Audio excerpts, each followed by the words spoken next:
हर हर महादेव। महाशिवरात्रि के पावन पर्व की आप सभी को हार्दिक शुभकामना। आज की वीडियो में हम महाशिवरात्रि की सरल पूजन विधि, संपूर्ण पूजन सामग्री और पूजन कैसे करते हैं पूरा वीडियो में दिखाया गया है, तो वीडियो को अवश्य ही देखिएगा और अंत तक ज़रूर देखें ताकि कोई भी उपयोगी जानकारी और पूजन आपसे छूटे ना। सबसे पहले महाशिवरात्रि में हम पूजन सामग्री देख लेते हैं। तो यहाँ पर आपको भोलेनाथ की जो प्रिय वस्तुएं हैं जो मिल जाए।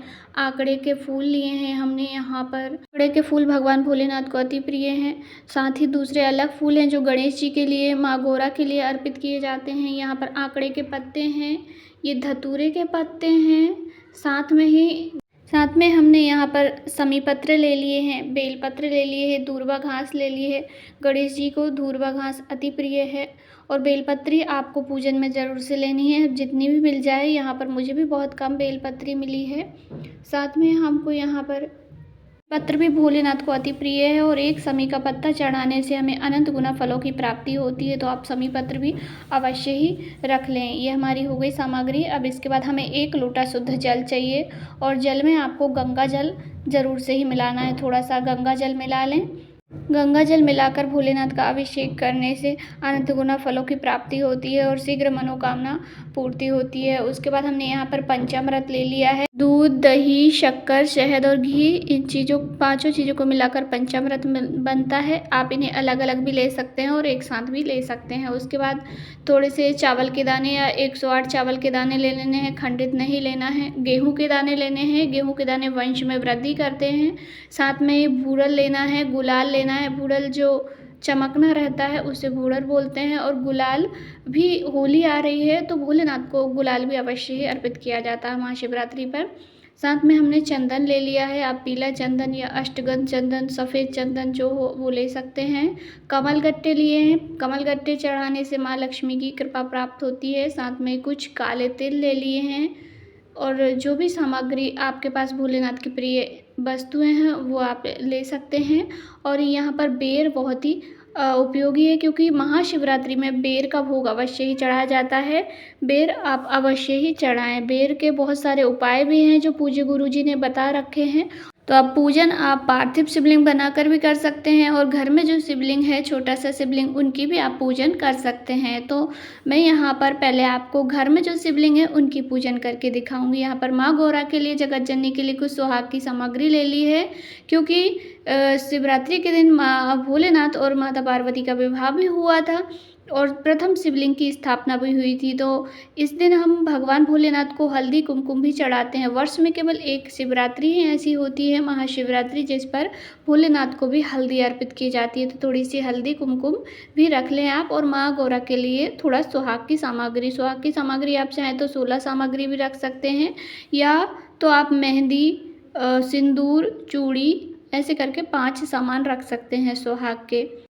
और जो भी आपके पास अलग से भी कुछ हो सामग्री रख सकते हैं। फिर यहाँ पर हमने जनेऊ रखी है भगवान भोलेनाथ को और गणेश जी के लिए, कार्तिकेय भगवान के लिए आप जनेऊ रख लें। वस्त्र के स्वरूप में हम यहाँ पर कलावा ले लेंगे और माँ गौरा के लिए आप चुनरी ले सकते हैं। यदि चुनरी नहीं है आपके पास तो आप कलावा से ही वस्त्र स्वरूप में अर्पित कर सकते हैं और जनेऊ भी नहीं है तो भी आप कलावा ही वस्त्र स्वरूप में अर्पित कर सकते हैं। अब चलिए छोटी शिवलिंग की हम पूजन करके बताते हैं। तो सबसे पहले हम एक प्लेट ले लेंगे, तांबे की, पीतल की या स्टील की, जो आपके पास हो, शुद्ध प्लेट ले लीजिए।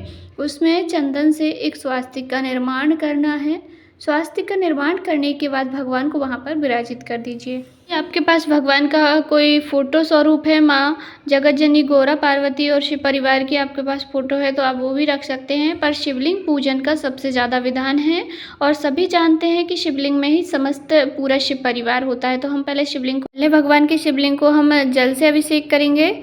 उसके बाद हम जो पंचामृत है, 5 चीज़ों को मिलाकर बनाया है, पंचामृत से स्नान कराएंगे। पंचामृत से स्नान कराने के बाद फिर शुद्ध जल से स्नान करा देंगे। उसके बाद जो आपकी थाली में पंचामृत और जल है उसे आप ठंडा कर दीजिए।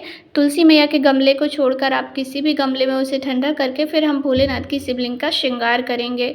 फिर श्रृंगार में आप चंदन, अक्षत, चंदन लगाने के बाद चावल अवश्य ही लगाएं। इससे हमारी पूजन अखंड हो जाती है, अक्षय प्राप्त हो जाता है। और फोटो प्रतिमा आपने रखी है तो उन्हें भी जल से छीटन कर दीजिए थोड़ा सा। फिर सभी स्वरूपों को आपको तिलक कर देना है। तिलक करने के बाद आपको भोलेनाथ को वस्त्र स्वरूप में कलावा अर्पित कर देना है और गणेश जी को कलावा अर्पित कर देना है। उसके बाद आप जनेऊ अर्पित कर दीजिए। भगवान गणेश जी राइट भाग में ही होते हैं, राइट भाग में आपको जनेऊ अर्पित कर देना है गणेश जी के स्थान पर। भोलेनाथ के स्थान पर भी आपको शिवलिंग पर भी जनेऊ अर्पित कर देनी है। उसके बाद दूर्वा अर्पित कर दीजिए। भोलेनाथ को बेलपत्री अति प्रिय है तो भोलेनाथ को बेलपत्री अर्पित कर दीजिए। गणेश जी को लाल पुष्प अति प्रिय हैं, गणेश जी को लाल फूल अर्पित कर दीजिए। उसके बाद भोलेनाथ को जो जो आपने उनके पसंद के फूल लाए हैं, आंकड़े के फूल मिल जाए, धतूरे के फूल मिल जाए, आंकड़े की पत्तियां, धतूरे की पत्तियां, समी पत्र, बेलपत्र, भांग, धतूरा, जो भी भोलेनाथ की पसंदीदा वस्तुएं हैं। जो हमने गेहूं के दाने लिए हैं वंश वृद्धि के लिए, गेहूं के दाने अर्पित कर दीजिए, चावल के दाने अर्पित कर दीजिए।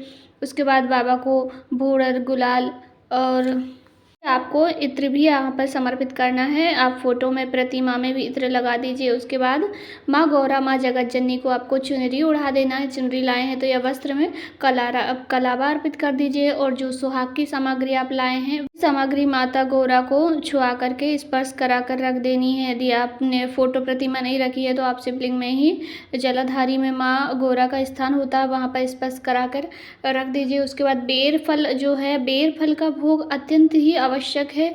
महाशिवरात्रि में बेर का फल चढ़ाने से अनंत गुना फलों की प्राप्ति होती है, तो बेर का फल हम यहाँ पर बाबा को अर्पित कर देंगे। उसके बाद आप जो भी भोग लगाना चाहते हैं, बेर के अलावा अलग से फल फ्रूट का भोग लगाना चाहते हैं या ड्राई फ्रूट का भोग लगाना चाहते हैं, आज के दिन फलाहारी चीज़ों का ही भोग लगाया जाता है क्योंकि सभी का व्रत होता है। उसके बाद भोलेनाथ से प्रार्थना करें और दक्षिणा अवश्य ही चढ़ाएं। पूजन में रही कमियों के लिए हमें दक्षिणा अर्पित करनी होती है। उसके बाद आप आरती उतारे प्रेम पूर्वक। आप जो दीपक रखा हुआ है हमने जलाकर उससे भी आरती उतार सकते हैं और अलग से भी आप कपूर प्रज्वलित करके या दीप प्रज्वलित करके आरती उतार सकते हैं। उसके बाद क्षमा मांगे और 3 बार जल का आचमन कराएं, अर्थात 3 बार आपने जो दीपक जलाया है और पूजन की समूह सामग्री के ऊपर से 3 बार आपको जल घुमाना है, आचमन करना है। उसके बाद आप ढोक विनती करके भगवान से प्रार्थना करें कि पूजन में रही कमी के लिए आपको क्षमा प्रार्थना करनी है। इस प्रकार से हमारी महाशिवरात्रि व्रत की सरल पूजन संपन्न हुई। आप ये पूजन सुबह में भी कर सकते हैं, शाम में भी कर सकते हैं। और यदि आप मंदिर जा रहे हैं तो मंदिर भी आपको इन्हीं सभी सामग्री को लेकर जाना है और भोलेनाथ का पूजन कर देना है। पर मंदिर में बहुत भीड़ होती है तो आप आराम से पूजन नहीं कर पाओगे महाशिवरात्रि के दिन, तो आप अपने घर की शिवलिंग पर इस तरह से आराम से पूजन अवश्य ही करें क्योंकि वर्ष में एक बार ही महाशिवरात्रि का पावन त्यौहार आता है। आज की वीडियो यदि आपको थोड़ी सी भी पसंद आई हो, उपयोगी लगी हो, तो वीडियो को लाइक ज़रूर करें। कहीं भी कोई सवाल है तो कमेंट करके ज़रूर पूछें। अगली वीडियो में हम पार्थिव शिवलिंग की मिट्टी की शिवलिंग बनाकर पूजन कैसे करते हैं वो वीडियो जल्द ही लाने वाले हैं, तो इस वीडियो को ज़रूर लाइक करें। और अगर आप पार्थिव शिवलिंग का वीडियो देखना चाहते हैं तो ज़रूर से ही कमेंट में बताएं। हर हर महादेव, श्री शिवाय नमस्तुभ्यम।